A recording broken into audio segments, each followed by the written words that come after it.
Hello viewers, বেসরকারি শিক্ষকদের বদলি সংক্রান্ত আবার একটি আপডেট ভিডিওতে আপনাকে স্বাগতম। অবশেষে বদলির সুযোগ পাচ্ছেন বেসরকারি শিক্ষকরা। তবে শুধু বেসরকারি শিক্ষক নিবন্ধন প্রত্যয়ন কর্তৃপক্ষের এনটিআরসি এর সুপারিশ করা নিয়োগপ্রাপ্ত শিক্ষকরাই এই সুযোগ পাবেন। রবিবার 1 আগস্ট শিক্ষা মন্ত্রণালয়ের মাধ্যমিক ও উচ্চশিক্ষা অধিদপ্তরের বেসরকারি শিক্ষা প্রতিষ্ঠান, স্কুল ও কলেজে কর্মরত শিক্ষকদের পারস্পরিক বদলি সংক্রান্ত নীতিমালা 2024 জারি করে।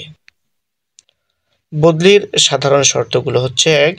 বদলির সাধারণ শর্তে বলা হয়, শুধু সমপদে কর্মরত 2 জন শিক্ষকের লিখিত সম্মতিপত্র বদলির আবেদনই বিবেচনা করা হবে। 2. চাকরির আবেদনে উল্লিখিত নিজ জেলা ছাড়া অন্য জেলায় বদলির জন্য আবেদন করা যাবে না। 3. তবে মহিলা আবেদনকারীরা স্বামীর জেলায় বদলির জন্য আবেদন করতে পারবেন। 4. নিয়োগপ্রাপ্ত শিক্ষকের চাকরি 2 বছর পূর্ণ হলে বদলির আবেদন করা যাবে। 5. অসম্পূর্ণ বা ভুল তথ্য সম্বলিত আবেদন বিবেচনাযোগ্য হবে না। 6. চাকরি জীবনে কেবল একবার বদলি হওয়ার সুযোগ থাকবে। বদলির কর্তৃপক্ষ মাধ্যমিক ও উচ্চশিক্ষা অধিদপ্তরের মহাপরিচালক পারস্পরিক বদলির আবেদন নিষ্পত্তি করবেন। আবেদন প্রক্রিয়া অর্থাৎ আবেদন নিষ্পত্তির যে প্রক্রিয়া: 1. মাধ্যমিক ও উচ্চশিক্ষা অধিদপ্তর সফটওয়্যার তৈরি অনলাইন আবেদনের ফরম্যাট নির্ধারণ করবে।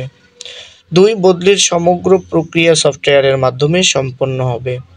3. প্রতি বছর 16 অক্টোবর থেকে 15 ডিসেম্বরের মধ্যে অনলাইনে পারস্পরিক বদলির জন্য আবেদন গ্রহণ করা হবে।